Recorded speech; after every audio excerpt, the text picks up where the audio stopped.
Oh, there you go. Okay, my gosh. Okay, I see someone here. Oh,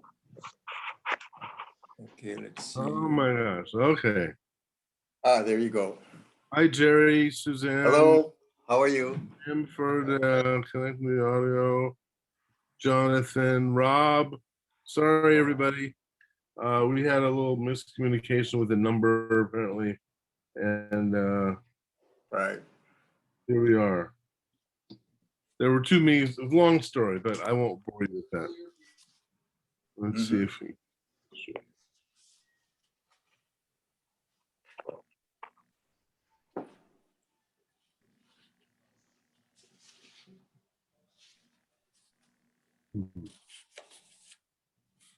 Oh, there we go. all right. There you are. Okay, how are you? Wow, my gosh. Oh, where's VJ? Oh my gosh. With somebody in the room? Is that how why we're waiting? You said they're all waiting for me, so somehow I got here. Oh, Suzanne's here. Hmm. Okay.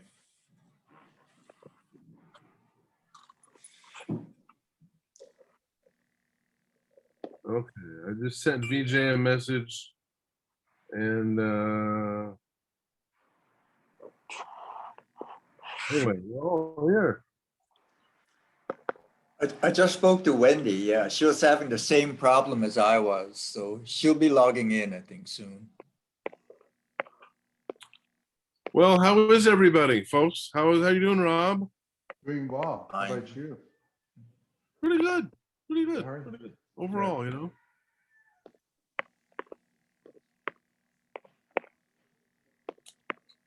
And Jonathan, you're there, I take it? Yes. Hello, everybody. Aloha. Hi. Aloha. Well, I think VJ is on. We'll look for her. Membrid, good to see you. Good to be seen. Your microphone's turned off, by the way. There you go. There you go. Hey, Val's here. I haven't seen Val for a while. And Mark. Mark Aloha. Thomas.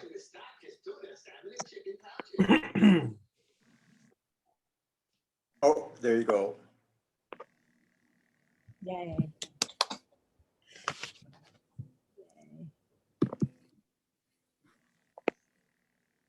All right. Yay.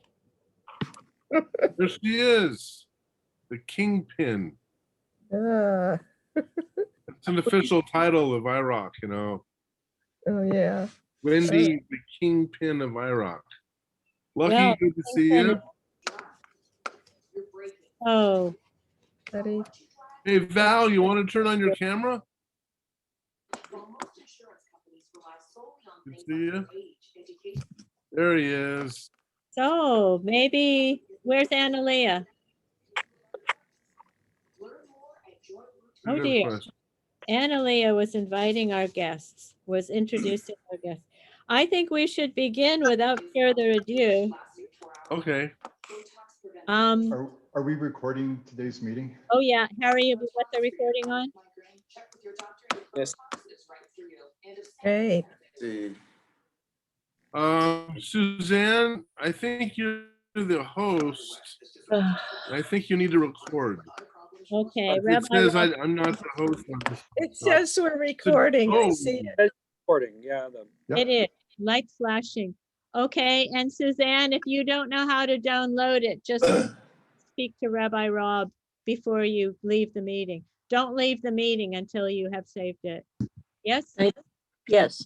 Yeah, And I record it to the will- cloud. I think it does that. The cloud, Oh, yeah. I think if you Right. don't, well, what, Rabbi Rob, what does she have to do anything or does it automatically? Oh, Suzanne has done this before and we haven't had, any problem You're with okay. it, that she's been able to send me the link so I could upload it to YouTube. Okay, so that's in hand.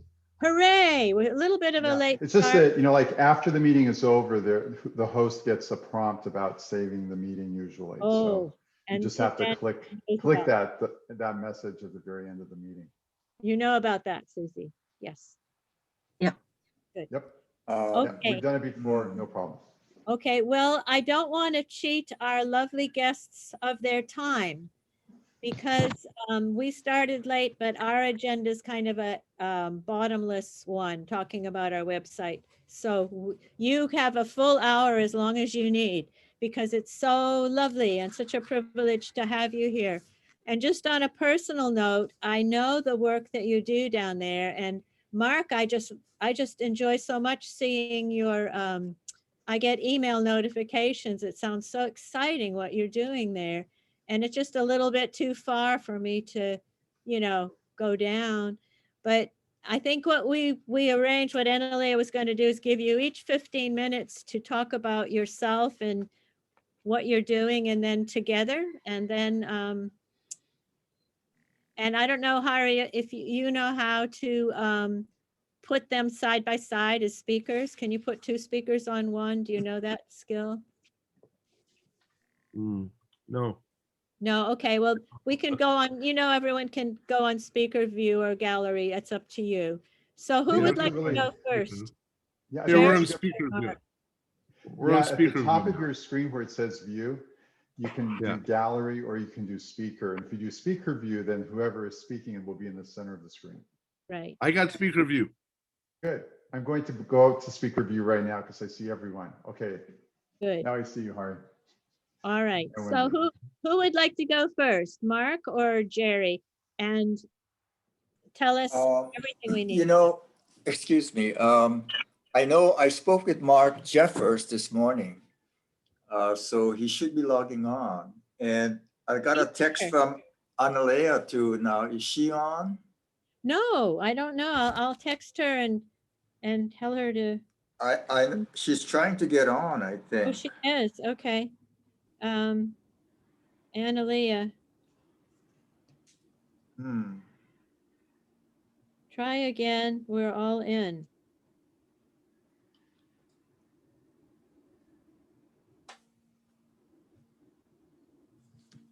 But are you happy to start speaking and then she can join the dialogue? Oh, you mean right now? Yes. I could. Okay, so Jerry will start. Yeah, for those of you that don't know me, my name is Jerry Hirata. And for the last 10 years or so, I've been the president of the board of directors at the Kauai Soto Zen Temple. One of the challenges we face at our temple is that we don't have a resident minister, but we do have assistance from Honolulu, from some of our sister temples. But essentially what we do is, you know, last year was just, how should I say, just not a very good year for everyone. So a lot of our events and activities were either canceled, postponed, or deferred. But we still want to serve our community as best as we can, and we do it in several ways. Our temple, for some of you that may not know, is actually one of two first Zen Buddhist temples that was established in Hawaii and the Americas.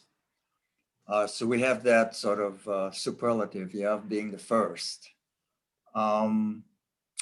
The history of our temple is that it's Japanese Buddhism, Zen, and it was, I guess, basically to serve the immigrant community. For example, where I grew up was McBride Sugar Plantation Community. It was a plantation camp. And that particular camp was established in 1899 when McBride Sugar Company just sort of formed the company, established it.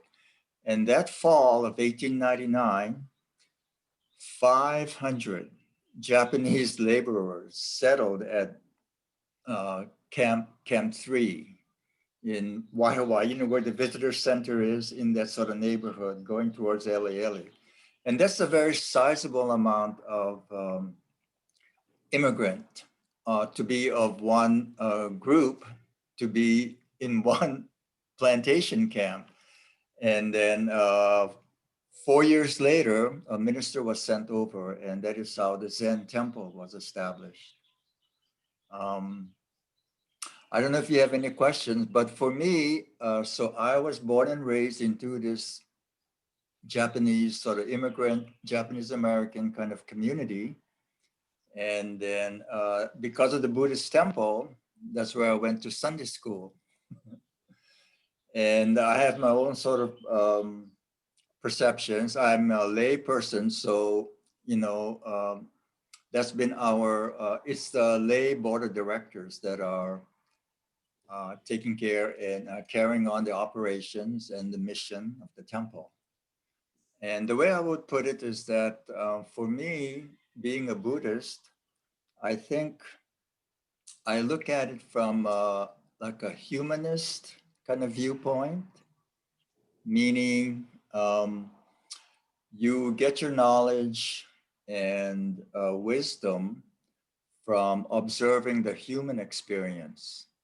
You know, I guess the idea that knowledge just comes from our studying the human condition and our role and place in nature and the universe. And I think you just compound that with what I would call rational thinking. So this is what the Buddha did. I think he went out on a mission to see how we could improve sort of our own lives. And I think that's the focus when I think about Buddhism. It's looking sort of inward and trying to become a better person and a better self, and to sort of try to understand how you can alleviate some of the difficulties and challenges that you have in life. And then if anyone wants to talk about the creation of the heavens and the universe, then I think in Buddhism, what you do is you just go to science and rational thinking for the answers. That's sort of how I look at it.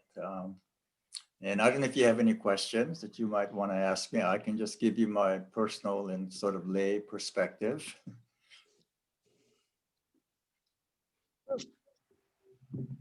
So if you're asking, you know, if Buddhism is like a religion of prayer, or do Buddhists believe in God or so forth, I have a standard answer for all of that. And the answer would be something like this. The answer is no, but yes, and it depends. So that would be my question. And I guess if you are asking the question, I guess I would ask, well, for people who don't understand and are curious, yeah, about Buddhism, my question to you would be, what standards and criteria are you, how should I say, are you using to define what you are asking? Yes, everything sort of needs to be qualified, I guess, you know, before I can sort of make an answer. Okay. Jerry, I have a question for you. Yes. Who's okay? Hari. Hari, I am. Yes. How would you describe in technical terms, how would you describe the way you meditate and the way you suggest meditating when you teach practitioners? Okay, in technical terms, I think what I find out in meditation, well, in Buddhism, in Zen Buddhism, I guess, I don't know if you know some of the basic tenets of Buddhism, the Four Noble Truths and the Eightfold Path. Maybe you've heard about it. But meditation is part of the practice, I think, that Zen Buddhists would espouse, so that you can use it to become aware of what is the cause of your unhappiness or your suffering or your unsatisfactoriness. So just by sitting, Zen, Zazen is the practice of sitting. And then when you're saying the technical aspects, I don't know what you mean, but I know that when I try to lead a group of people in meditation, I think one of the biggest obstacles I think I've found is that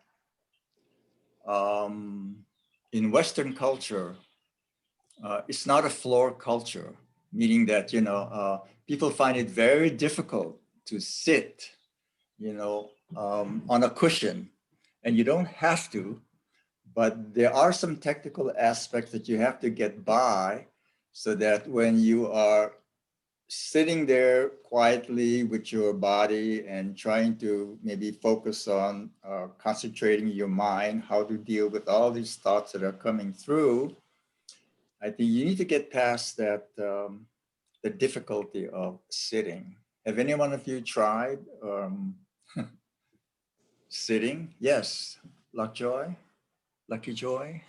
Yeah, I like it. I sit on the floor all the time, so. Mm-hmm. Used to it. So Hari, I don't know if I really answered your question, Yeah, but you did. yeah, just the practice of taking that time where this is the one time during the day where your mind and body can sort of be one, because when you think about what happens during the day, your mind and thoughts are going in this direction, every direction. But when you sit and meditate, now here is a time where you can have that quiet time. Yeah, sort of rest your body and then let your mind think about, try to, what should I say, just sit back, get your mind to sort of observe and slow down. And just so many things come through your mind. So that's okay, but if you just sit and practice enough, um, you'll begin, I think, to understand what the process is all about. I would always tell people, just try it and then stick to it. And maybe in 4 weeks, come back and tell me how you're doing. And then maybe in the next 6 weeks, come back again and tell me. And if you're still at it, I think you're on a path to something, probably. Yes. I have one more question, Jerry. Mhm. What's in your personal life? What's your biggest cause of suffering? You know, Oh, that's a big question. Again, well, I don't know if I could have answered the same way. Yeah, the answer is no, but yes, and it depends. But let me put it this way. I think just growing up in a community, there was a temple and attending Sunday school. I think what I found is, the teachings that was given to us is that just sort of be nice to people, be careful how you speak, what you say, your actions, your thoughts. It's about becoming a better person, I think. And what is the biggest suffering? It's like I said, difficult to say for me because, let's see. I've realized that my Buddhist teachings sort of kept me on a sort of like straight and narrow path, a middle path. I think in Buddhism, you're entitled to find your passion, take you maybe where your emotions might go. But I think you have to be careful not to sort of overextend it. If something is you like and you're passionate about, well, that may lead you to some sort of disappointment. So the Buddhist path is somewhere in between, just taking that middle road. So when you are put in a position like we were all poor, but the rest of the community was. So I think you observe and you study that condition. Some people are better off than others, but it's just the way, sort of like the way life is. Yeah. So you sort of have to deal with it, but how do you deal with it? Can I ask a question? Sure. Well, first a comment that Jerry and I have a mutual friend, and she was going through a lot of tumult within, and it was so wonderful because it was hard to help her, but she went to Jerry's. She went all the way from La Hui down, but she took so much benefit. She was reading some Buddhist things, and she's not a Mhm. she wouldn't call herself a Buddhist, but it really, really, I watched it made such a huge difference. And also, it wasn't just learning the atmosphere, but the kindness that was expressed and the welcoming. And Mhm. I do have the feeling that this ethos and this thing isn't just confined to those that call themselves Buddhists, but it's principles for living that we can all Mhm. benefit and learn from. And I just find it commendable that I know an example of you really just helping one individual a lot. And Mhm. and as you don't have a preacher, are you able to reach the community just to offer this mindfulness to people that without thinking they have to become Buddhist or they have to renounce their other faith? Oh, no, no, no. See, I think if you just look at what the Buddha did, what he did was just observe the human condition. So, and the reason why I feel so comfortable with all of this is that the realm of Buddhism exists in the natural universe, yeah, in this world. So it's the human condition we are speaking about and his observations. So what you're trying to do is, with compassion, love, charity, and all of that stuff, how do you manage in this world? Yeah, and it's about compassion, sharing, and everything else. But it's also you also have to look inwards, yeah, to yourself. How are you? What is your view, your knowledge of the world outside? How will meditation help you? You have to learn how to slow down and think about all these things. So it's open to anyone. You don't have to be, yeah, you could be whatever you are, a Christian, but you could still apply these sort of concepts because it can help anyone regardless of who they are, what race, creed, or religion. You just follow this path. How do you alleviate some of this unsatisfactory things that are going on in your life? Mm. We all face that problem. I'm wondering about your organization in terms of your peace initiatives. Mhm. And do you have a group of steady members or participants in all the peace movements you do? And do you meet regularly? And how tell me about that. Mhm.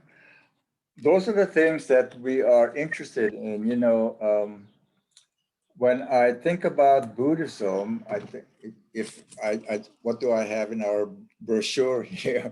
We just say our mission for you is to discover your individual strength and power of personal discovery and about finding the peace in yourself. So some of the things we like to do, is, and we're trying to get started with it, is thinking about just how we can improve everyone's life, without conflict. And what we have as our temple, and I wish Mark Jeffers was here. And one of the things that our temple has partnered with the Storybook Theater is because we are sort of dedicated to promoting the legacy of a Kauai native son, Senator Spark Matsunaga, and his legacy of peace and his tireless work in Congress for about 50 something years, and also proposing some peace legislation and what you can actually do to resolve these kinds of conflicts without wars, And the result of that is the US Institute of Peace in Washington, D.C., which is an institute that will allow and take like a graduate kind of institution where people can go there and study about the whole idea of peaceful conflict, peaceful resolution of conflicts without wars. So it's like instead of going to our military academies to learn about defense and strategy and so forth and so on, you go to the Peace Academy and learn about how we can further like engage in helping to make this place a better world. But going back to your question, Suzanne, you know, I would like to start. Our temple is a small temple. So what we'd like to do is find resources, people who have that particular interest, you know, so that we can form together. Like, for example, I didn't realize it was in 2019. Does anyone remember when the Golden Rule came to Kauai, or do you know about that little boat? Yeah. Yes, Kauai yes. in November or December of 2019. Right. And here's an example. I thought that I wish more people on the island, because that boat, the Golden Rule is a sailboat. I don't know how you describe it. That was set off to leave from Hawaii. It was built on the mainland, I think, after the war. I forgot what the date was. But this was when the US was doing a lot of nuclear testing in the Pacific, in the Marshall Islands, the Bikini Atoll and those places, Anatuak or whatever, those areas. And then that sailboat was supposed to have gone to the Marshall Islands and Bikini Atoll in these areas to promote sort of peace and make the world aware of what was happening to these people and what we were doing, you know, with our nuclear arms race and so forth. But the state of Hawaii, I think the federal government through the Coast Guard, I think, stopped that boat from leaving Hawaii.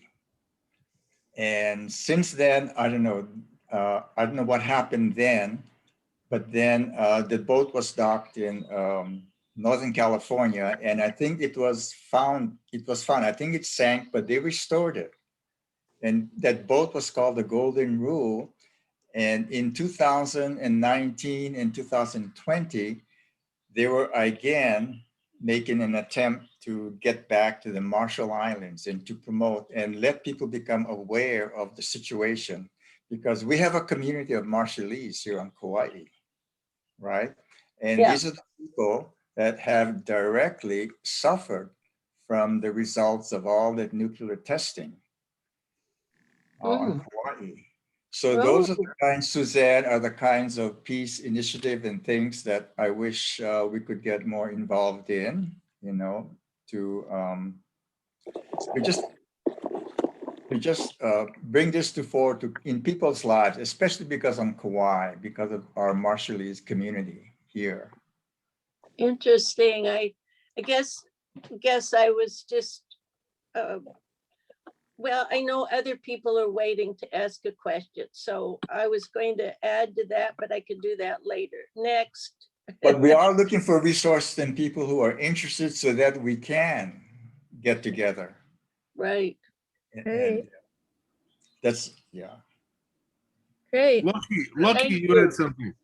I have, it might be a couple of questions, but to start with, just to quickly tell us the connection between Buddhism and other faiths and your attitude towards exploring into or finding out about and such.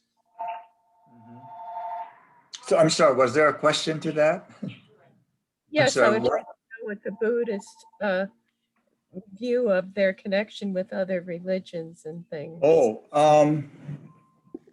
I think Buddhism is a religion of great tolerance. I don't think we see beyond, I think we see beyond whether you're a Catholic, a Jew, a Christian, or so forth, because if you look at the tenets of Buddhism, because of that, what I call that humanist view, it applies to everyone.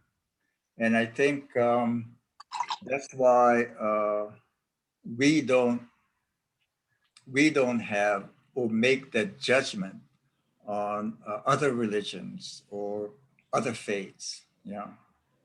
And so you encourage, it sounds like, I know, independent investigation of truth. So Mhm.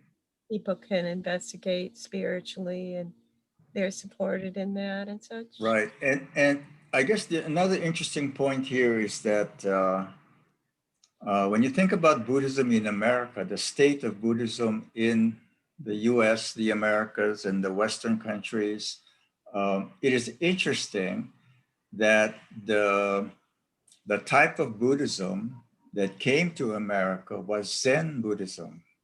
You know, there are different sects of Buddhism, Tibetan Buddhism, where you go to Vietnam or Laos or Japan or Korea or China, you know, it's if you want to say it's a religion, it's a way of life, a philosophy, whatever term you choose. Um, Buddhism has adapted itself to the culture. And that's what you'll find that is quite different if you sort of compare it with, quote, other religions. So when it left India, when the Buddha left India and went to Nepal and Tibet, it became Tibetan Buddhism. It went to China and became Chinese Buddhism. Korea, Japan, and so forth and so on. And if it went down south to Myanmar, Laos, Cambodia, and so forth and so on. So it's adaptable in that sense. So to me, there could even be an American Buddhism. And I sort of like see it happening, but it's not changing as fast and quickly as I would like to. What you see in Hawaii is you see on this island, these Buddhist temples. Yeah, but in Hawaii, there are also Vietnamese temples, Chinese, Korean temples that are Buddhists. And I think Hawaii is large enough to support those kinds of ethnic communities. I think what I see, although I see sort of more general sort of view of Buddhism, like can be open to anyone, what you see today in Hawaii is still, if you go to a Chinese temple or like our Zen temple, which is Japanese Buddhism, it is still tied to the culture of that ethnicity. Yeah. So a lot of people, I think, feel that, oh, if they go to a Chinese temple, you know, they see everything so Chinese in traditions, culture. Yeah. And people have the same sort of feeling when they come to like our temple. Yeah. It seems so Japanese. Yeah. And it's almost like it's a club and you are an outsider. And I think, yeah, that's the problem. And we are trying to deal with really opening up the temple doors. But in Hawaii and the Americas, there is a path for people who are interested in Buddhism, but especially Zen Buddhism. On the mainland in Hawaii, there are Zen centers where you can get and study and learn about Buddhism. When you come to a traditional temple like ours, although we are Buddhist, it's amazing that you won't find um, much of that meditation taking place. It's somewhere in the back of the temple, in the back of the room. And then not all of the congregation may be engaged and will be participating in the meditation. But if you go to a Zen center, what you will find is the main hall is actually the place where you meditate. So you can get, that's the difference. You know, it's almost like there's a two-pronged approach in our approach to Zen Buddhism here in the Americas. Yeah, there's the community temples, and then there's the other one for like the Westerners who are really interested. There's great interest in Buddhism with the Westerners, and they like, yeah, the message and the Dharma and the, yes. But there's still that problem, yeah, with still what you see on this island, yeah, that sort of idea that it's still so culturally tied to that ethnicity. Yeah. You guys do the bond dance? Do you do anything or partake in them? That's what we've always done, yeah, and it's one of our largest events, and that's what most of the Buddhist temple still does, traditionally, culturally, yeah, historically, if you look at it, yeah. Looks like we have some fans. Me too. Thank you. Thank you, Jerry. Really nice to hear about the Zen Buddhism. I'm curious how the principles of Zen Buddhism approaches or addresses concepts of diversity in our communities. Can you hear me okay? Again, yeah, I'm sorry, yeah, Jonathan, yeah, I hear you. Okay, great. I know that the island population is very diverse, and Mhm. um, Okay, let me speak from, yeah, because we are, again, we are a community temple. And I think what you see is these community temples were primarily in a Japanese sort of immigrant community. So the culture, traditions, history are largely Japanese. And I think I've served at the statewide level, our Association of Zen Buddhist Temples. And I think one of the issues we faced was that we are not addressing the needs of the present day community, today's very diverse community. Who are we serving? Most community temples like ours, and I would say even Christian churches and so forth, we all face declining numbers in the congregation, their numbers. It's an elderly, aging sort of group population. So we all face that. So what are we doing? What is the message that we're trying to deliver? And I think from my perspective is that we are not addressing the needs of the younger generation and their whole view and way in which they acquire their own sort of spirituality is quite different. yeah. And my thing at the statewide level when I was serving as president is that we are using the way we served our communities, we were using an old blueprint that does not work in today's communities. That was my sort of pitch, we have to change. And I thought we are not changing fast enough. Yeah. Thank you, Jerry, for your time. We really appreciate your presentation, giving us a little greater insight as to Buddhism. And it does appear that Mark has arrived as well. Oh, And Mark. I'd like to welcome him and from the Storybook Theater. And if you could give once again a little segue over to Mark. You said that the both of you had something in common. Mm-hmm. Yeah. I don't know how we discussed it, but one of the things we wanted to focus on and what we found out and discovered in Hanapepe town is that there are what I would say two not monuments, two landmarks or places that had that were devoted to honoring or maybe the legacy of someone, or it was related to peace. And Mark can tell you about Sparky's Garden, yeah. So that was one area where people can learn about his legacy. And at our temple, we had a statue, a Kuan Yin or a Kanon statue that was specifically dedicated to peace.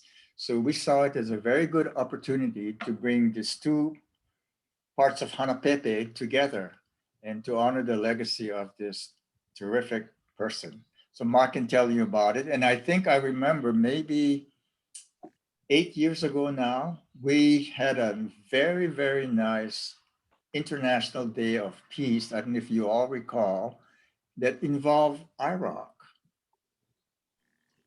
Wendy, do you remember that? Or let's see who else might know. I think maybe Deborah might have been here. Yeah, we had a series of events that took place all around the island from morning to dusk.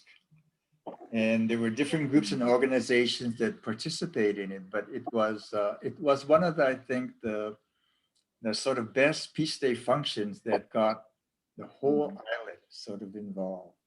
But Mark can tell you, but that's why we partnered with Mark to honor that legacy and to promote, yeah, and to make people Yeah, that's right.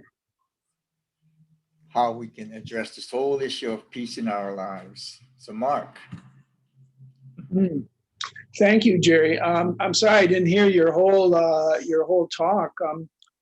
Somehow I didn't get connected there. So thank you for inviting me to come and to be a part of the event today. I have attended the luncheon before a couple of years back, I believe. So I understand basically what happens. Although I haven't been an active member, I certainly have plenty of aloha for the work that you folks do. Can you hear me okay? Yeah. Mhm. Yes. Oh, good. Great. Okay, so I was asked to talk a little bit about myself personally, and then a little bit about storybook theater and peace. I'm a pretty easy guy to understand. I'm a Midwestern guy, an American Pie kind of guy, 1960 teenager kind of guy. Grew up in Michigan and left there when I was a teenager, just kind of on a whim to cross the country. And then I ended up in Hawaii when I was 19 years old. I met a girl in a bus stop in Honolulu, and she taught me how to drive a bus, or she showed me where to learn to drive a bus at Hickam Air Force Base. And I was driving bus for disabled children for a couple years and picking them up all around the island and bringing them to a recreation program that got me interested in children. So my friends talked me into attending University of Hawaii in the early education program. So I began to study early education.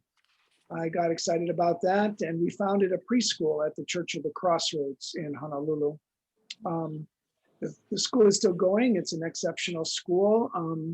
It was based on a group of people that were very dedicated to redoing the world of early education as we knew it. And so I learned a lot about how to interact with children and interact with families at that time. I worked as a teacher in a preschool for 18 years. During that time, I also founded the Storybook Theater. Our first performance was on the fallen Keawe tree in the Honolulu Zoo. And since that time, I performed probably 200 or 300 productions over a period of about 35 to 40 years for tens of thousands of children all across Hawaii and the United States and the Cook Islands and Australia and recently in Vietnam. So my work is to introduce children to the world in general, but to language arts and environmental education and peacemaking through good stories. So I would have to say I'm a storyteller, and I select good stories that I believe will have an impact on children. And I believe that stories actually change thinking and feelings, and it's a way to approach getting to know the world of young people. So I moved to Kauai in 1989, and I went to work for Marcia Erickson at the Kokei Natural History Museum in Kokei as the program director there. We founded the AOA Amalani I Alakai Historic Festival in the park, and we also founded the Banana Poka Roundup in the park. And both of those are educational, cultural educational events. They are still happening in Kokei.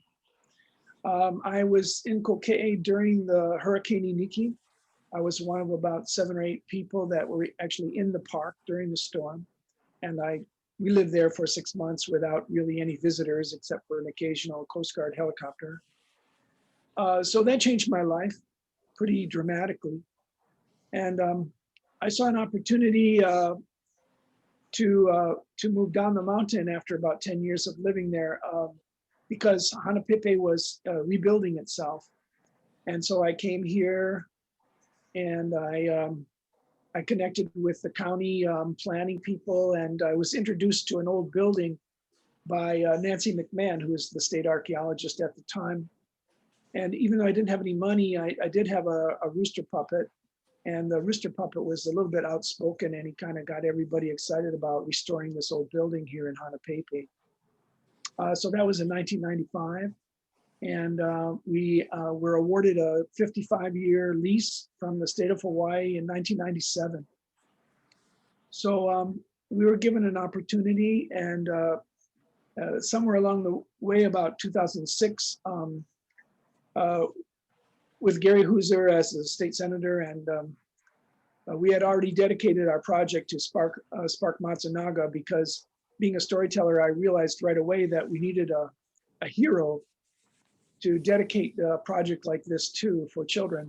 And so Spark Matsunaga is really the hero of Hanapepe. When you look at somebody who grew up here and accomplished a lot in his lifetime in many circumstances that were adversarial, like for example, World War II. And so we dedicated the project to him, but we didn't really have a way to tell his story. So in 2006, we asked Gary Hooser to, excuse me, go to bat for us in the legislature, which he did do. And he and Matt Matsunaga, who was a senator at the time, found us some money to create our interpretive garden. So if any of you have been here in our garden, we have a beautiful bronze statue of Spark Matsunaga walking with his granddaughter, Carly. And he's pointing the way to world peace in our lifetime. So I usually tell the story of Spark when there's visitors to the garden, and I talk about world peace in our lifetime. Because Spark was really a man of action. He was, of course, of Japanese descent, but he fought with the American Army, and he realized that really the world had to come together beyond race and beyond color. And so his mission, 22-year mission of finding the legislation to establish the United States Institute of Peace in Washington, D.C. is really the biggest feather in his cap, although he has many other feathers in his cap. And that's the story we have told time and time again. Analeas told me that she has shown the video that we made with storyteller Alton Chun for you folks, and that you have seen the video. Yes. I personally have a mission from God, I guess you'd call it, to pick a grade level in the Department of Education and approach Paul Zena, the superintendent, to tell the story of Spark Matsunaga to every, for example, for every third grader on the island, maybe even in the state, and really try to make it part of the educational curriculum. Because number one, children admire a hero, and they need heroes. And number two, he's a homegrown guy, and that's certainly relatable to him. Storybook Theater is not a religious organization. We survive on grant making and fundraising events. We've been here since 1979, which is over 40 years. And I believe personally that my own spiritual introduction is more aligned with the, excuse me, the Native American medicine wheel. And even though I'm a member of a Christian church and have been a member of a Christian church for 25 years, I believe that the medicine wheel philosophy, if you will, is actually the best way to introduce young people to a sense of the spirit. Absolutely. And that the relationship with the earth is really the future survival of the planet and the people on the planet, that we have to develop our relationship correctly with the planet. And that comes about really with, I think, with the Native American point of view of the medicine wheel, and the Mayan idea of the children's earth count. You know, 1 is the sun, 2 is the earth, 3 are the plants, 4 are the animals, 5 are the people. The idea is to, create the metaphors that correctly align with human development and child development information. So as a person who, works with children, I think that's really where the future is. It's usually 1 or 2 generations that can actually transform a place and a time into something different. I really admire Jerry and the work of the Zen temple. I think that they really are the root, the deepest root in the community here. I think that we have an opportunity to bring the community together at, by producing certain events along the way, and working cooperatively with our school system and our private schools. So that's all I have to say, and happy to answer any questions you might have. Thank you. Great.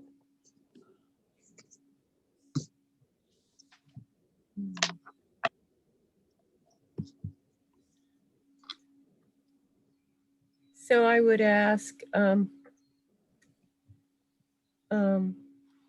I like your idea about the storytelling, and I do think it's quite important. Are you connected with any associations who also do this, or into storytelling or that kind of thing? That's my phone in the background. I'm sort of an independent storyteller, although I know many of the. I believe that the best way to approach delivery of stories to children is really to select the best stories we can and really find the ones that have to do with conflict resolution, peace education. I really see peace as a verb. I used to produce a storyteller named Eagle Feather, and he has since passed away, but he wrote a book called Waging Peace. And I love that term, waging peace, that because it's an action concept, waging peace. What are you going to do? We're going to go wage peace rather than a passive kinds of things. So Thank you. Love your did that booster. answer your question? Love your inner booster. Thank you for sharing. I have a question too, Mark. Sure. I think because I left the United States like in 1973, I missed this whole resurgence of awareness of Native American life and spirituality. I just kind of missed that era and that Yeah. awareness and opening up. So my knowledge of Native American spirituality is pretty superficial. So I wonder if you could just, and maybe everyone else knows, but tell me, I mean, the medicine wheel isn't the same as the dream catcher, is it? That's something different. No, the dream catcher idea is it's a tool. It's a prop, if you will. The idea is with the dream catcher is to honor the dream and the dreamer, and recognize that your Amakua, your ancestors, are actually capable of guiding you in your life. But medicine wheel, I was introduced to probably, I'm going to say, in the early 90s. I started reading. Well, I've always been interested in the spiritual aspect. Unfortunately, when I was a teenager, I spit out the Catholic Church really vehemently because I didn't like what was going on. And it took me a while to come back to the spirit. And when I did, I was introduced to Jiddu Krishnamurti, and I really saw a master teacher there. And then in Honolulu, of course, we had everybody going through, the Maharishi and Rajneesh and the Tibetan people. Everybody was going through. But the Native American I most identified with because I grew up in Michigan and was sort of an outdoor person. And I always loved to be outside, out, in the natural world. Medicine Wheel was introduced to me in a book called 7 Arrows. Oh, yes. The author Yeah. of the book is Heyemio Storm. Now, Kumu Storm, a wolf, he likes to be called Wolf, he did a workshop back in 2008 in Atlanta, and I was able to learn from him for about a week. He and his partner Swan taught us how to look at the books that he had written. 7 Arrows, Song of I was Hiroka. there. I was there. Like Oh I my God. was really excited. Oh, wow, I didn't know. I'm Yeah, sorry. I didn't I'll recognize talk you. to you later. I'm sorry. I got Sure. excited. He was presenting. I'm so sorry. So yeah, he was presenting and we learned a lot about how to, live with the medicine wheel. The other book he wrote, Song of Ioka and Lightning Bolt, are those three books, Seven Arrows, Song of Ioka, and Lightning Bolt, are a great introduction to medicine wheel. According to Storm, the medicine wheel was a philosophy that came from the Mayan people north to the southwestern United States, and then it spread throughout the United States. And it was a way of looking at the universe as a wheel. The idea that's so important in that concept is that the number 0 does not mean nothing, it means everything. So when you count, you don't think of 0 as nothing. There is no such thing as nothing. So you think of 0 as everything. And then, of course, 1 is the sun. And those are ideas that come through, but what's important is that you take your time and really try to understand human experience through the medicine wheel. I think that's critical in my point of view. Any other questions? Happy to talk story anytime with you folks. I have a question. Yeah. I don't know if I'm on mute.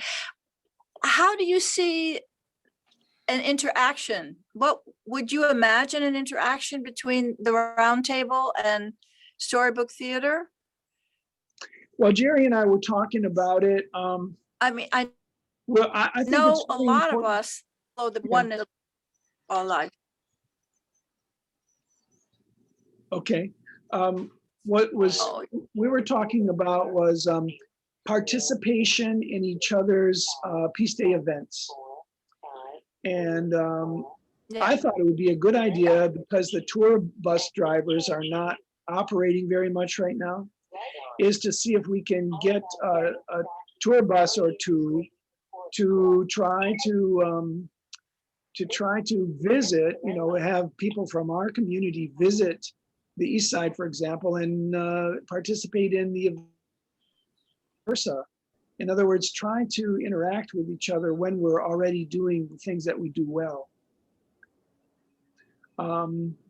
I could also do a talk on medicine wheel. I've studied medicine wheel for probably 30 years, if people are interested in that point of view.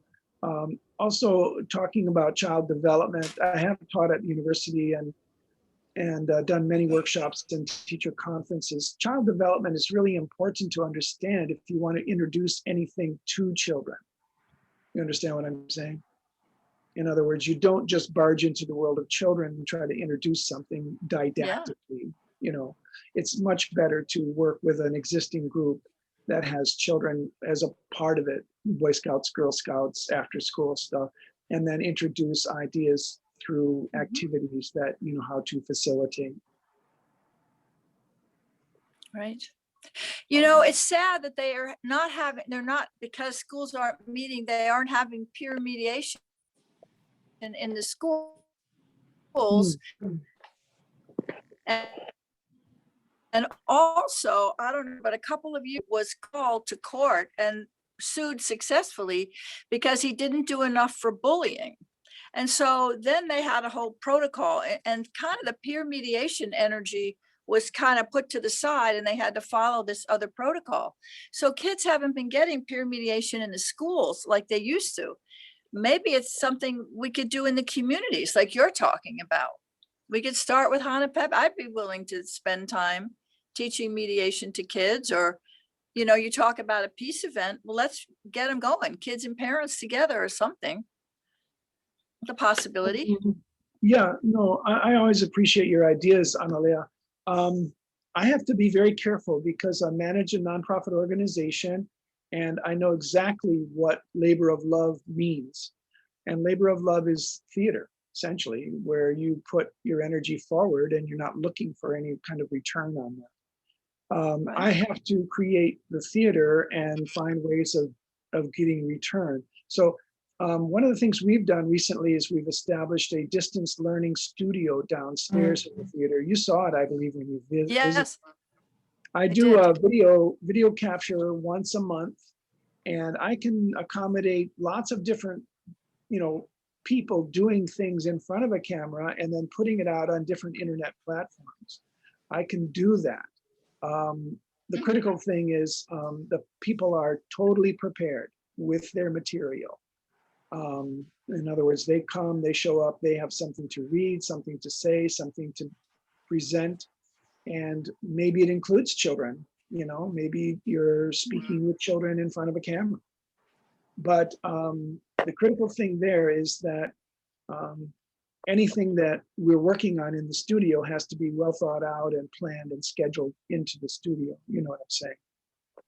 Yeah. I do. Thank you, Mark. I was wondering if you could share with us any thoughts that you had on how the theater might cultivate unity amongst the diversity of the island. Oh yeah. Oh, well, it's funny, we always working on that kind of stuff. Back in university days, we were fortunate because the Sesame Street tech crew, the people who built the puppets and stuff, always used to like to come to Hawaii and teach at the university and teach courses in puppet making. So here we are in the late 70s, and we're learning how to make puppets from Kermit Love and Carol Spinney and Jim Henson, all these guys, right? So we got excited about puppets. And so now, a big part of my world is filled with puppets. And there's nothing like a puppet, because puppets can say stuff that you and I can't say. For example, I have a little chick puppet, and the little chick puppet, his uncle is Russell the Rooster. And if you know Russell the Rooster, So the little chick says, Uncle, hey, am I a howlie? That's big, okay? That's big, because a lot of kids don't Right. know if they're howlie or Japanese, okay? And so what you got is a situation where you're performing something through a puppet on a platform like Facebook, and you're saying things that children would normally ask their own parents or ask their own family. And that's how the first layer, I think, of race and stuff begins to break down.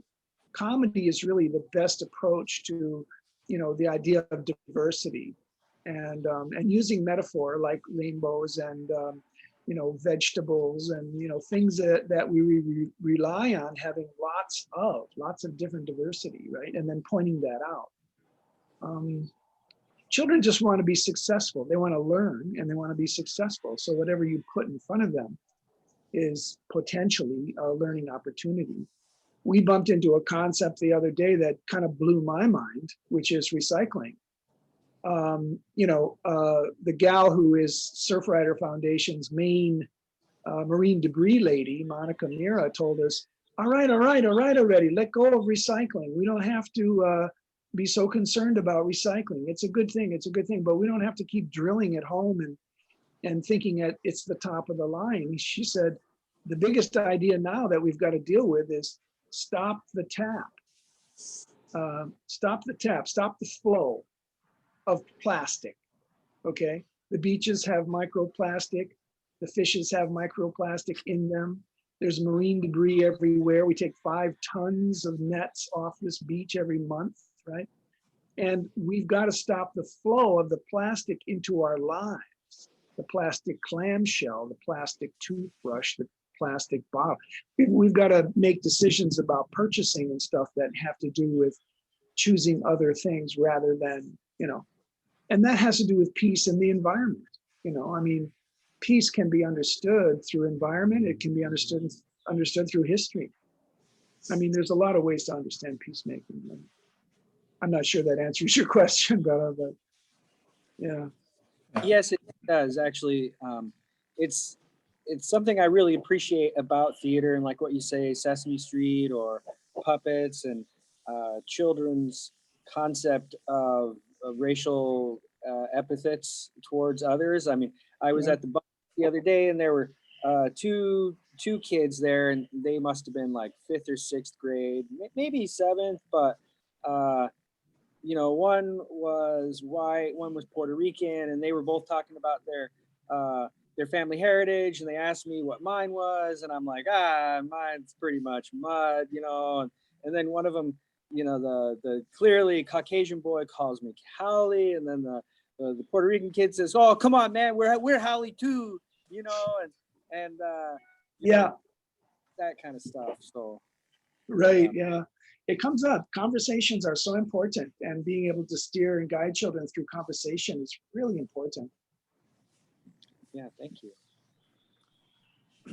Can I make a comment about what Analea said? You know, I think one of the things that we like to do at our temple is try to respond to the needs of our community. And it's a matter of finding the resources. You know, I want to do a lot of different kinds of diversity programs, is what I would call. But if we can muster people who have a particular interest in certain areas, I think that would be helpful. Then we can initiate or at least start something. So like I'd like to offer more programs that have to do with health, wellness. And how do I do that? You know, I could promote health fairs and so forth, but I need people. I want people who can do maybe Tai Chi, yoga, help us with meditation and things about exercise kind of classes, but just also learning about nutrition. I think to me, that's one area that I think we could all get ourselves maybe engaging to promoting health and wellness, physically, mentally, spiritually. Yeah, That's that's that good. idea, but what kind of programs do we do? How do we do it? Where do we get the resources? You know, I think that's the issue, and that's the difficulty that I'm having, yeah, in finding and trying to locate those kind of resources. Yeah, thank you. You know, Jerry, it brings to mind health fairs. They're different places that have very elaborate health fairs and very simple health fairs. There is one that was occurring Princeville Market once a month, where a space was open for individual vendors or practitioners to be available to the public. Yeah. And there was something that went on at the War Memorial Convention Hall. I think it was going on for almost like a yearly basis, where they would have like a health fair, fitness, wellness kind of fair. Yeah. Yeah, and Yes, they would have all these booths set up. Char Ravello was in charge of that, and we were steady volunteers there. And then she just got kind of like we all do after years and years, got kind of pooped out with it. But I think it's ripe for new blood and new happenings. Yeah.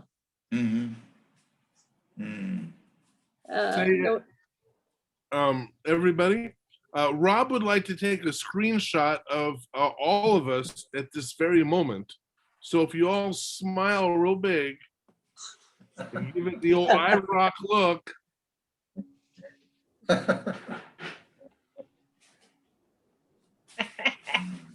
Thank you. Thank you. Rock. Oh my gosh, Hari. I saw that. 121 already. Wow. Oops. Well, we love to support Storybook Theater any way we can. Every week I hear something new about what you're doing out there, and I sadly don't get out there enough. But you know, anything we do to help you, I think joining together for a Peace Day event would be a great idea. Years ago, Jeffrey Pierce had a great idea that we do a marathon around the island, and we have runners go from one place to another, representing different faith groups.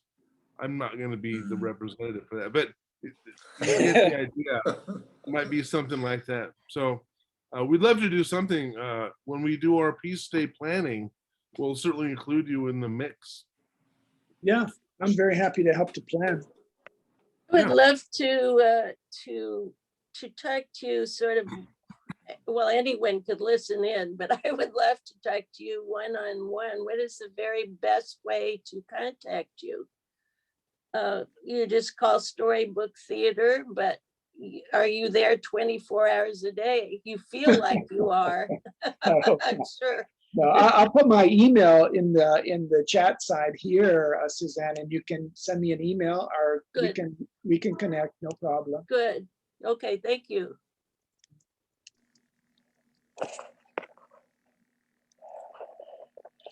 Thank you so much for all the work you do on island. Oh, it's a blessing to us in so many ways. Thank you, Yeah. thank you. All Yes, thank right. you. Yeah, I'm very happy to be here. So one more thing I'd like to say, I think what we should do, I know IROK, you on the east side, there's always something happening. Yeah, usually the weekend before the 21st of September, right? Oh, Which yeah. is the International Day of Peace.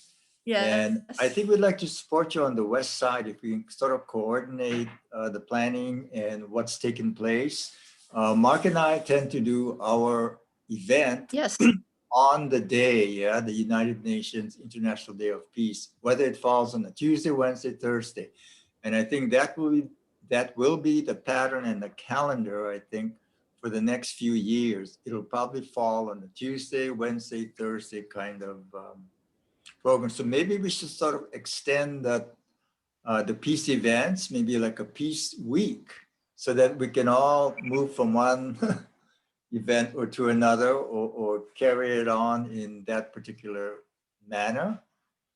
And like Harvey was saying about maybe like passing the torch from one area to another around the island. So I think we Okay, I'll be should done in a sort of couple minutes. I'm still in my meeting. gather and pull our resources together. Okay, we'll Great. put it in our pipeline and see what comes up. Thank you. All right. Anybody else? Questions or comments? Well, I think from there, we just, Well, I remember one year. go right ahead.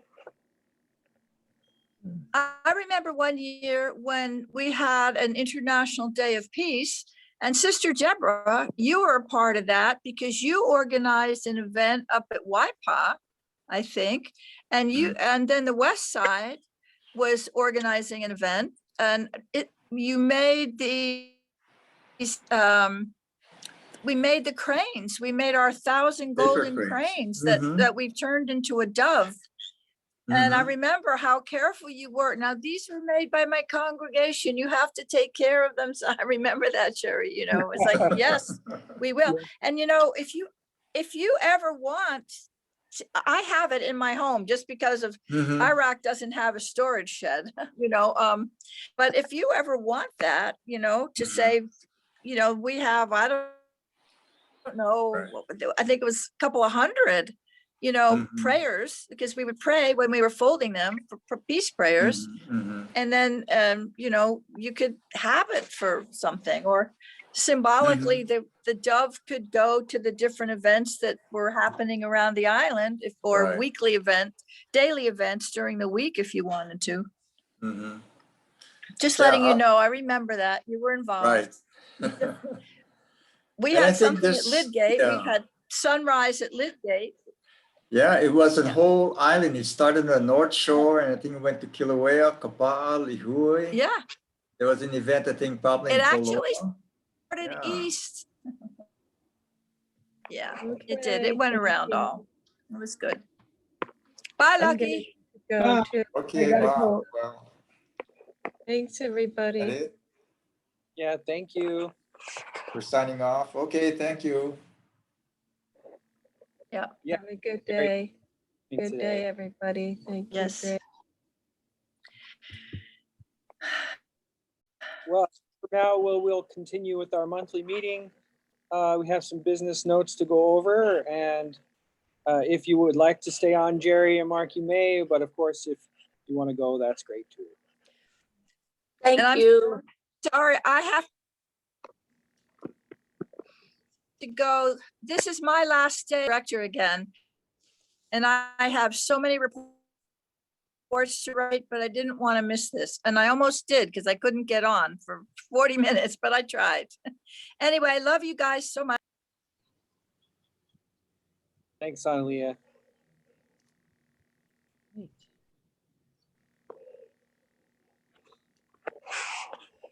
All right, Wendy, I don't have the agenda right in front of me. I'm using my little phone here.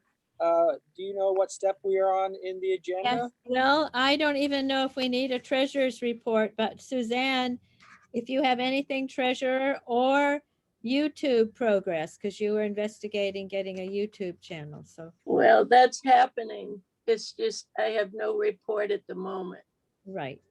And there's nothing new in the treasury area, really? Or- No, no, no, but, and we're getting a new post office box for another year, so that's usually over $100. But we need to have it, you know, for our 501c3. So there's that. Also, just to let you know that I have had now in my possession that card, that Bank of America card that we can withdraw, you know, cash with, or you know, however we want to use that. If we want to use it, it's here. I haven't used it one time, but it needs to be activated. I think I've already activated it. So there's that. And there you have it. Thank you. I ordered new checks. Any activities? Well, no, but I do have something later on, a report. Maybe I should talk individually with you, Wendy, Yeah. about future speakers kind of thing. Uh-huh. You're the one that lines all that up? Yes, and we now have Brother Mark talking about Native American medicine wheel spirituality. That might be an interesting one down the line. Yep. Anything he would do would be interesting. I also realized that I tried to contact the University for Peace in Costa Rica, and there is no one who answered. I think they were hit pretty hard with COVID. So, you know, that whole concept, the reason in 2008 that I heard Kayamuha Storm, that's how I say it, and the medicine wheel talk, and it got me interested in teaching the medicine wheel, which I did to countless Youth of Unity kids. So everything he said about that as a teachable moment sort of thing is really valid. But it's also where I did my work with Robert Mueller and the University for Peace. So I can, you know, talk about that and maybe even show a little video of what happens if I had been younger and knew about this at the time. I would have enrolled in the University for Peace and that, you know, made that my life's mission. But oh well, next time around. Yeah. Okay, I don't know where we are, but I'll talk to you, Wendy, later. Okie doke. That's what I know. And, you know, seems like the older I get, the less I know. Woohoo! I'm getting to be really cosmic. That's good.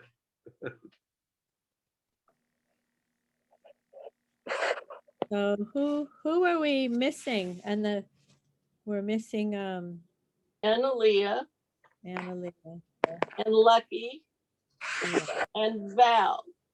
and Okay, so Annalee is the only board member missing, but Deborah, Lucky, and Vale have gone. And And Al never showed up. No, Al, Al couldn't. he couldn't Okay, today. Oh, he sent apologies. I didn't know that. Yeah. Okay. Good. Can I make an announcement before we move on? Is that okay, Yes. BJ? Yes. I got a call this morning from Reverend Greg, who's over on the Yeah, I just got a text. west, Oh, yeah, you forwarded it. Yeah. and I just forwarded it to everybody. Actually, he's from the Christian Fellowship, Ohana Christian Fellowship, and worked with hospice for a while. He's a nice guy. I think I met him before. And he invited us to a meeting on Monday. And I sent the contact for you. And if anybody wants to actually attend it, they're welcome to. I'm not going out much these days, so I'm going to try to join it via Zoom. But the topic was tolerance, and they called on us to see if we had some input. And I'm going to see if I can join them by Zoom on Monday. is he in Honolulu?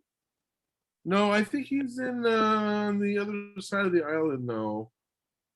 Yeah, because I've been contacting there's a peace group, an interfaith group, because I couldn't get anyone from the Interfaith Alliance group. So there is another one called Interfaith Power and Light.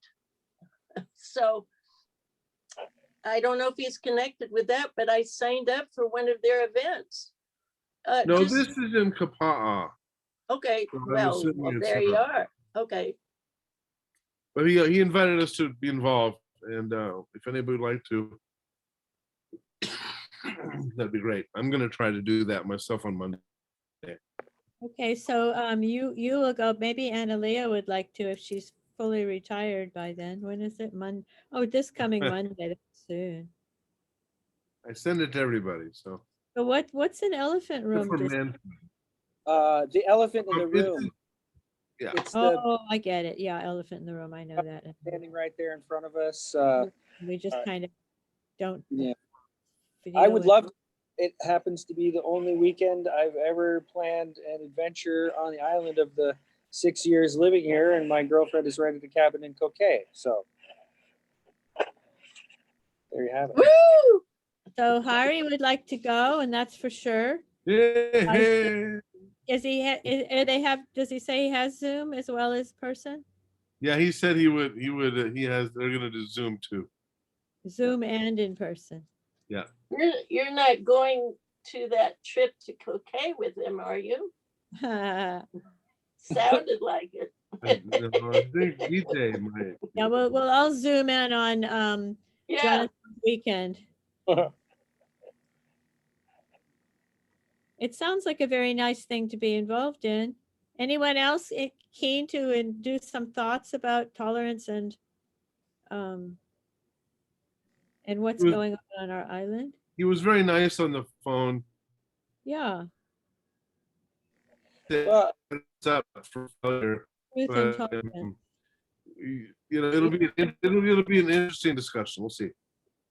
to speak on tolerance in general, it is beautiful. It's cultivated in our culture to be right and to win, and this has become, beyond rational thought. It's actually, a lot of people have it programmed in their brain that that's the right and just way to live life, is to be right, to be just, to win. And there's actually a whole brain chemistry study on authoritarianism and how it affects the brain and thought processes, and how when someone's beliefs are challenged, whether directly or inadvertently, that it causes a fight or flight response in people that are conditioned in authoritarianism. And so tolerance, I think, in the United States especially, and Western cultures in general, is kind of a difficult road for a lot of people, because it's not winning or right. And I have to me, it brings up to tolerate something means that in your heart you don't, really believe it. I guess that's the point. But I don't know. It doesn't excite me to hear that word. There's a higher order that could be accessed rather than through the word tolerate. Yeah, But it's a start, and it's a start. Yeah, And it I think is a start. You're right. Yeah. acceptance is a long way from that, but tolerate is the first start. There you probably, go. many of you got my message I sent out about a week, in fact, a week ago. It was about the rise of Christian nationalism No, in I our never get country. that. No, Really, Rob, you didn't get that? I got no, it. I didn't get that. I sent it as a text to you all. I'll send it again. is it a propaganda? Or No, it was from NPR. It was a place where you order your red T-shirts from, and you get your hat and stuff. all right. I remember Wait, getting a interesting article. mess. Oh, It was from okay. the Up First Post. It was a pretty Rabbi good article, actually. Okay. Okay. I remember Ralph? getting a message, but it didn't say who it was from. And so I wasn't, so I think that's it. It must be from you. So I'll look at it now. It said very interesting on your. I said very Oh. interesting and sad, actually. It was pretty interesting about how the numbers are tremendous. We most of us grew up in an era when Christians had a lot of flavors to them, lots of flavors. There aren't so many flavors anymore. Yeah. It's pretty interesting, actually. I'll resend it all to you to see if I can send it in a Good. better way too. Good. So then I guess we're on to the media review. Is that where we are? I think first of all, there's not enough time. And my feeling is that we should have a BOD board of directors plus anyone else helpful and willing to join as a separate meeting, because I think we could use a whole hour easily going through, as a little tour of the website. And also we have commitments from like Jonathan and Analia to produce something and Deborah to produce something. And Rabbi Rob's got a couple more things outstanding, but Rabbi Rob's been doing everything. I'm so grateful. He just quietly gets on and does things. And I have things outstanding, but we all need to, I think if we all look at it together and we can get volunteers and minute it and put it on a BOD, I think we need to really take this seriously, because Rabbi Rob and I, we kind of got a blog and we fixed it up a bit, but we need an enthusiastic body of people who are contributing and watching it. And that hasn't happened yet. So I think I would like to dedicate an hour. It could be a separate time when we can get everyone, certainly all the BODs, and then anyone else invite, open, welcome. I don't know how you feel about that. I have a question first. When we had a wedding business and I was trying to figure out how to promote our website, and there's a whole body of information about that. And I'd like to hear about that, because the body of information had to do with using certain keywords in our names and different ways to promote us on the internet. And I think that's an important component. I think already the website's wonderful and I would love to have the tour, but I'm also incredibly interested in how to promote it on the web. And I have a lot of answers to that too, because marketing is one of the things that I do in my professional career. So Okay, I've been doing super. that for a long, long time. Marketing, Super, keywords. super. Yeah. And I'll just add that we did publish our very first blog post. And a few minutes ago, I sent a link to everyone in the chat that will take you to the blog. And you'll see the article on Martin Luther King that was just published a couple of days ago. And then when you click read more, that will take you to the entire article. Plus, everyone can also leave a comment on that too, which is something Google sees too, you know, when people are leaving comments, how many comments are being left. That's all good. And also, I cross-shared this with Facebook on the IROK Facebook page. So if you go to the IROK Facebook page, you'll see that there's an update that was just published today with the blog post. And when you click on that, that takes you to the IROK website to read the blog post. And that was actually done during our meeting today. So if you didn't see it before, that's why. And the screenshot I took today of our meeting, I thought that would really look nice on our meeting and minutes page on the website. And it could also you know, be shared on Facebook and as well. If we're sharing the meeting or something like that. So, you know, it just shows us, and I think in this Zoom environment. And so I thought that would be a really good photo for meeting in minutes. And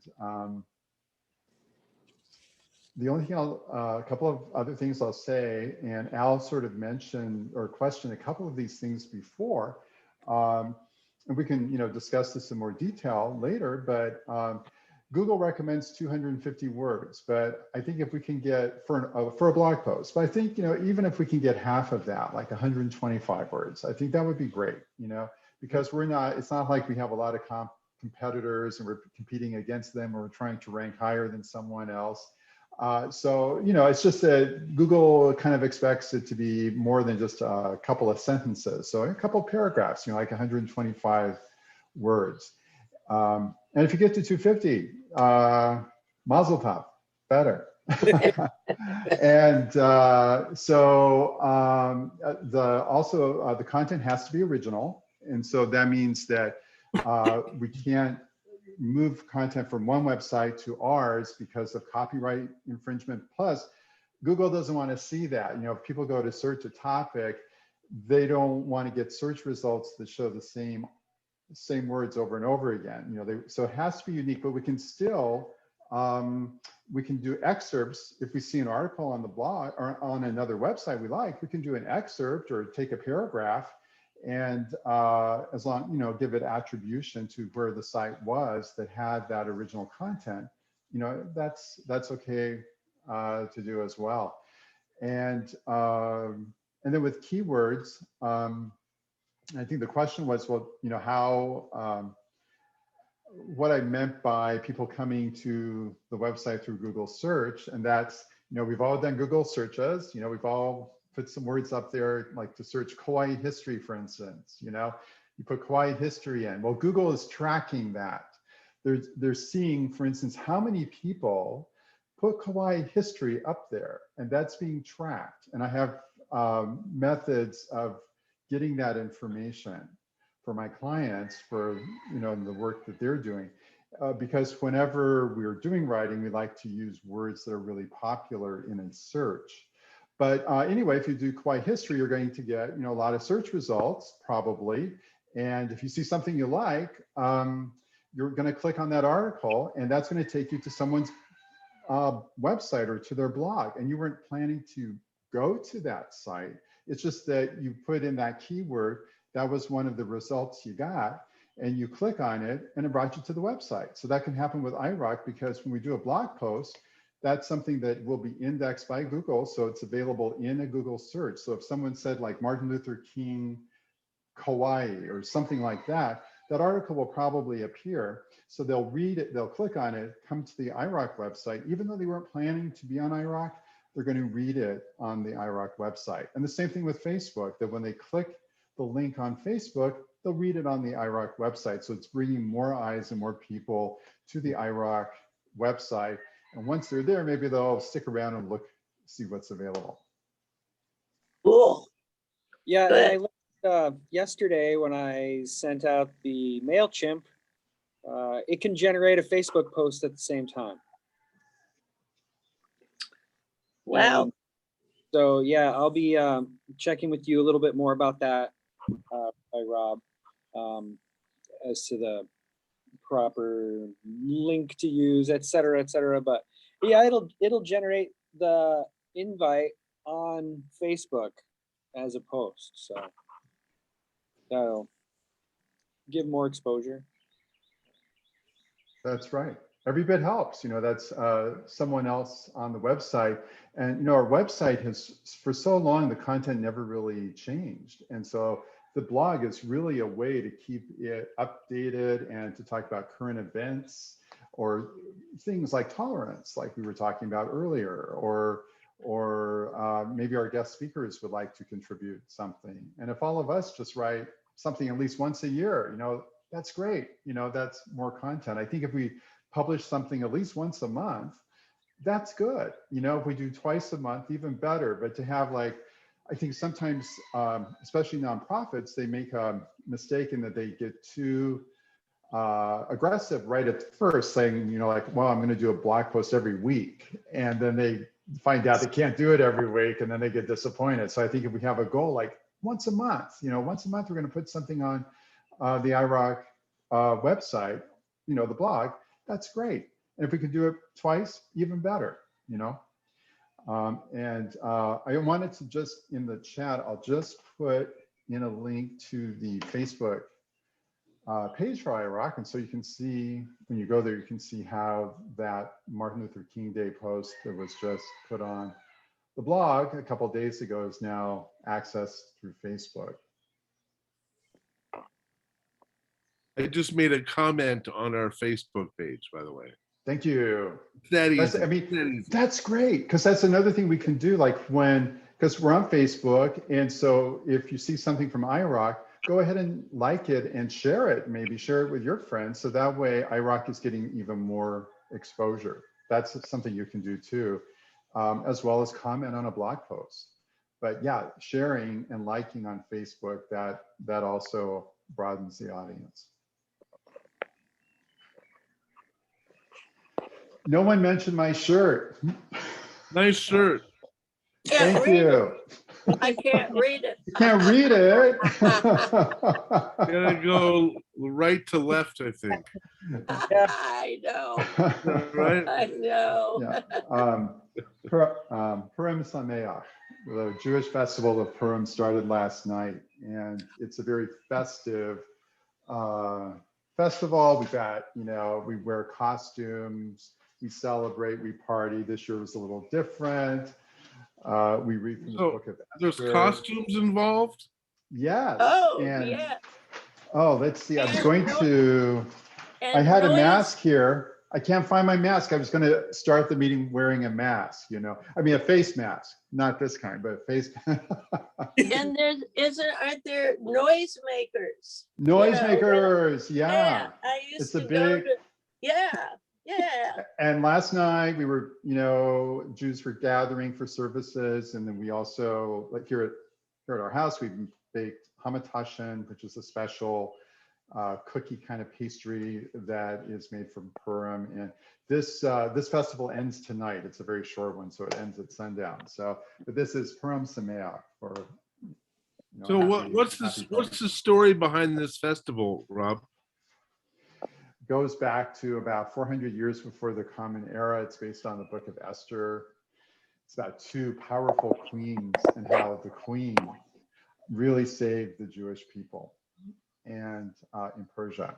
And so that's where it comes from. And we read the book of Esther in the evening as well as in the morning, and just celebrating the perseverance of the Jews. And then it's always been just a very celebratory holiday. I mean, people usually, they'll drink a lot, they'll party, there's noisemakers, costumes, and so it's a big thing. It's something the kids love too. Did these two queens work together? No, they did not.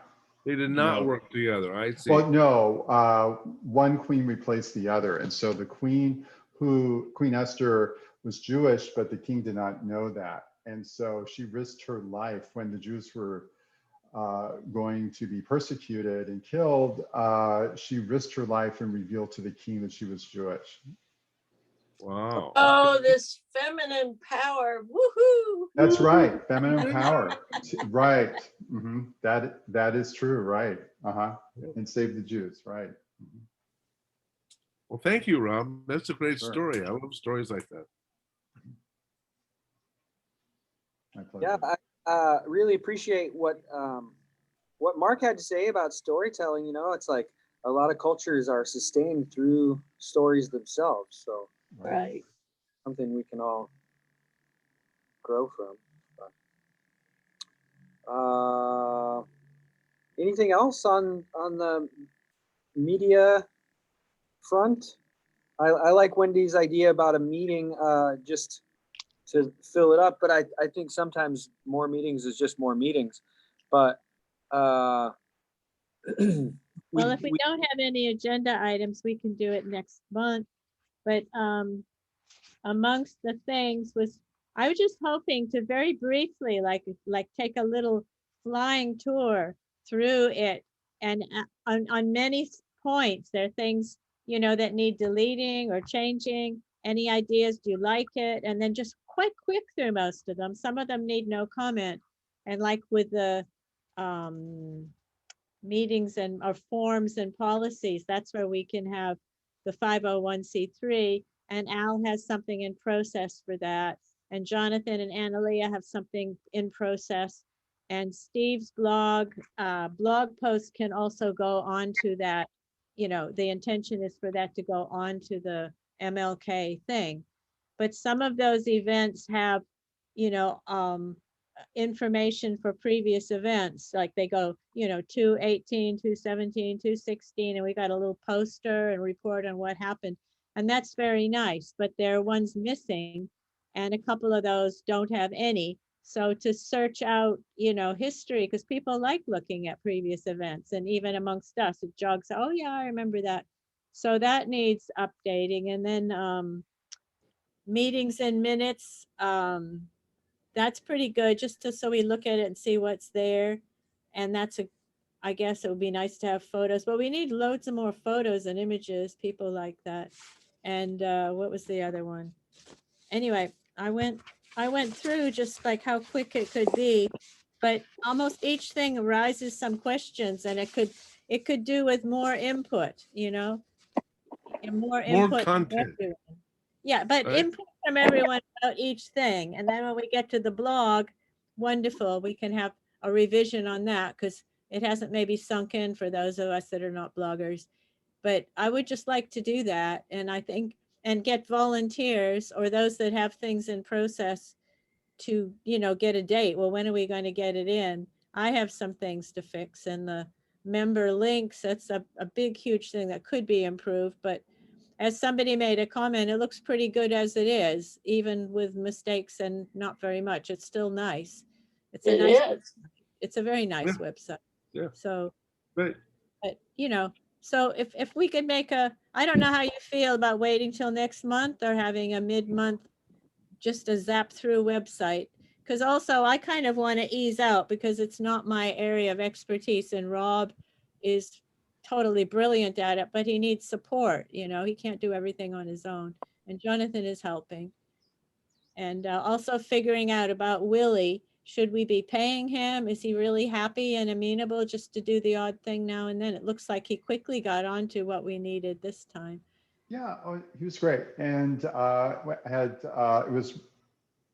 had been talked to him or emailed with him for a while since I first started doing this with the website. But yeah, we have really good communication back and forth. And when I had a question on something, he did a little video showing what I wanted, and then he was able to fix the comment. That was the reason why the blog post didn't have the photo, but the blog did, was a user error. That was something that I did wrong because I didn't understand that part of the theme, and so he cleared that up for me.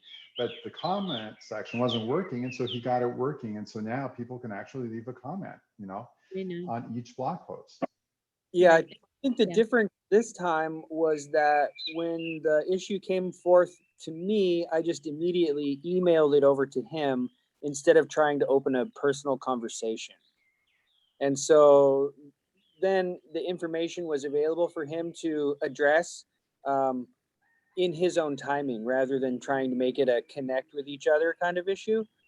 And so I think that just really opened up the door with us. And then now he's invited you, Rob, to communicate with him directly. So Yeah, so I think Jonathan is off the hook. I mean, you said that to me a couple of months ago, that it was no point you being the liaison, that Rob can just, just direct to pick up the phone and say, hey, can you help with this? And, he can do it when he can.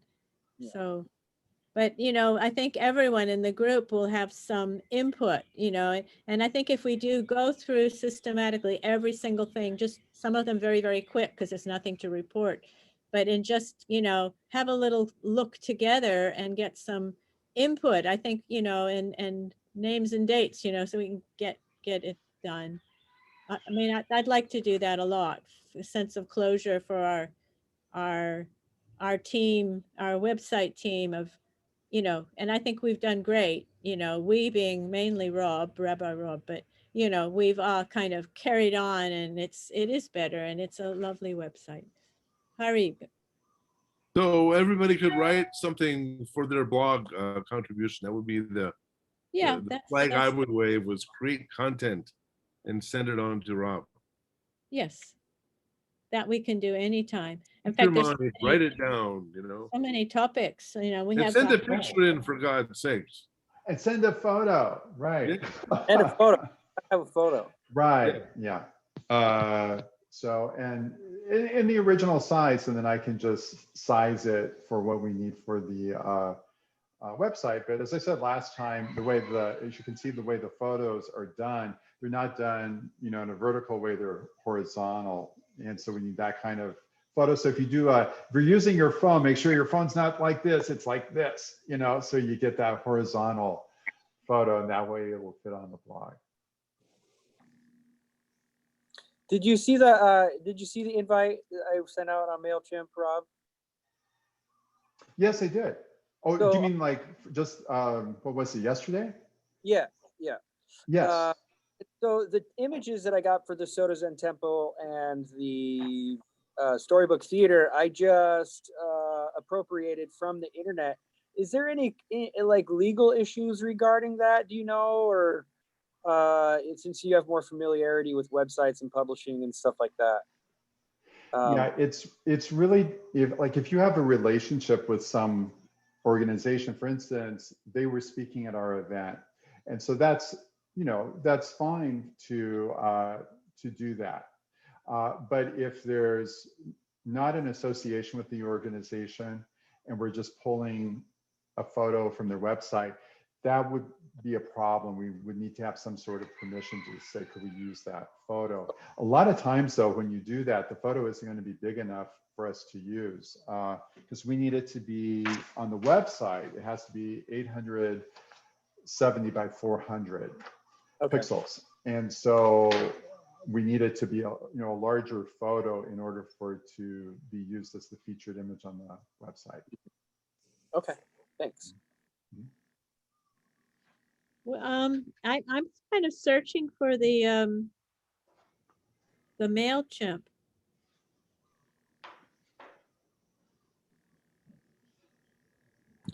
Are you on our contact list? Well, I always was. I always got it before, but maybe not. Mine came from CodeShare, it said. Yeah, that's just the account is set up with that name. Mm-hmm. Monthly invite. Monthly invite. But that's just what I sent everyone. The same, I think, isn't it? Oh yeah, it's got the thing about IROK, right? Did you send photos? I didn't get photos. It just has those two images, the Soto Zen Temple. Oh, image, right? You have to load image. It only required an hour of effort to organize that email, so yeah, they're not bad, right? Not bad. It'll be quicker the more that I perform that function. Oh, and for people's information, I'm about a 3-day turnaround on computer work. at a minimum. But so, And Rabbi Rob also would like notice. Are you good for 3 days too, Rabbi Rob? Is that? It's safer if you can do more than 3 days Yeah. notice. I mean, yeah, just so I can fit this in. In terms of a blog post, you know, if I could have 1 to 2 weeks notice, that would be great. Because you know, things can come up. Last week I was involved in a funeral that I was not anticipating, and you know, so Right. my schedule can really change, and so that would be helpful. The more notice, the better. Things that are not time sensitive, but I mean, being a kind of a disorganized secretary, I always seem to be sending you things last minute. Well, see, the thing is, like for a meeting, I know the meetings, you know, are the last Friday of the month, and so to expect something from you, like, you know, the day before, you know, so I kind of know that already, that that's going to be coming, and so it's already anticipated that I'll be getting, you know, minutes and the agenda and things like that. So that's anticipated. So it's just if it's not anticipated and if it's needed right away, you know, that could be a problem. So if I could have, you know, 1 to 2 weeks notice, at least a week's notice, that would be, you know, helpful. Good. yeah. But everything you send, Wendy, is fine, because before the meeting, because I know that's coming. Right, okay, thank you. And just before we go, I'd like to say hello to Manfred and Oh, then that's what I was gonna say do. hi Yeah. too, because we haven't seen you for months and months and it's just lovely. And you know, the reason why Manfred. Mark was so late is I saw you with your white beard and glasses and a name that started with M. And I thought, oh, Mark has come, you know, our speaker. So anyway, welcome, Manfred. Just hi, what have you got to share? Well, I was really ill last year, so I wasn't. Oh, My nap time is usually right around the time of this Zoom meeting. So I'm gotten better now. I would like to, DJ, this is my telephone. yes. So when you send me an email message to my telephone, I hardly can get it because it doesn't. It's not smart. It's not a smartphone. No, it just makes phone calls and does texts. But you know, it's all. I don't need a computer in my pocket every day. Okay, I've been retired for 15 years, you know, so it's a small island. I'm close enough to my computer no matter where I am. I get home, I can look at it. So if you would send me, anything I time? got the thing from the co-chair on my email, so I could click right on that and I was right in here. Oh, good. Yes, if the message is too big or if it has a photo in it, I can't, my phone won't even download it. So, Right, Oh, good to know. Okay. Well, we're glad you're here. Gosh, Yes, I'm glad you're feeling better after a long.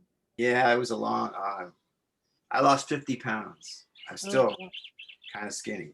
well, oh, glad you're okay now.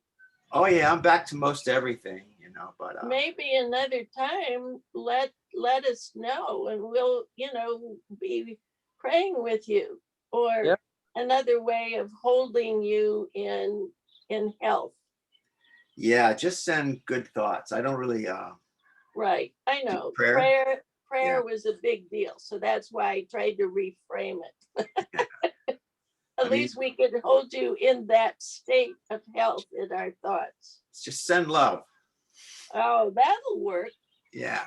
well, we've been doing that anyway. Oh And I yeah. get to do that because I get your name on the mailing list every month. So, yeah. So yeah, that's where I've been. I'm much better now. I mean, you know, I from like July till October, I hardly left the house. I had friends helping me out with groceries and doing my laundry, and you know, oh, it was pretty bad. So, but you know, I gained back what I wanted to. Actually, you know, it's kind of a blessing because I lost 50 and I gained back 30, and I'm right where I wanted to be. So, All right. And you're glad you're still here in this body. well, kind of, yeah. You know, I'm ready to go anytime. So I'm, you know, I'm not worried about that. But thanks for all your wishes. It's good to see you all again. Yeah. good to see great you, to see Manfred.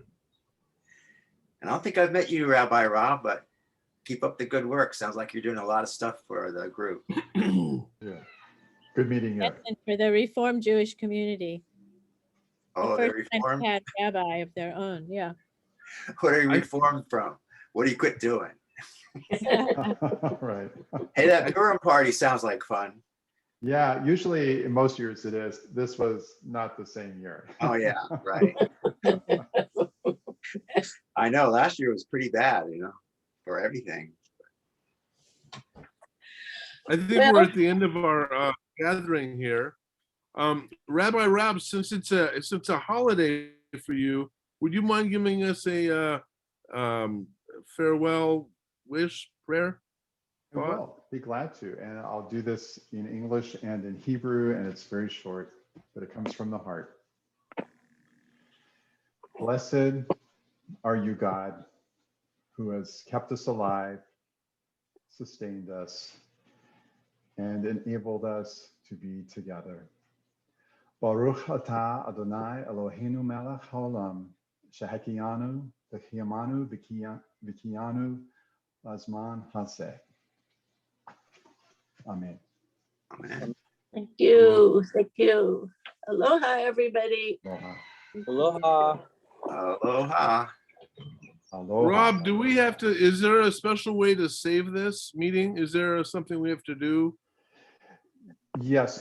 So the host, when we leave, or when Suzanne exits, she'll get a prompt about saving the meeting, and where she wants to save it. I think that's Okay. usually it. So it doesn't happen while we're still here. So it's actually at the very end when we all go. Okay, and we'll then all get out of her Suzanne way. Yeah, but we've done it before, and it works. It's always Usually it works works. fine. Yeah. I'll Okay. leave. Take care. Aloha.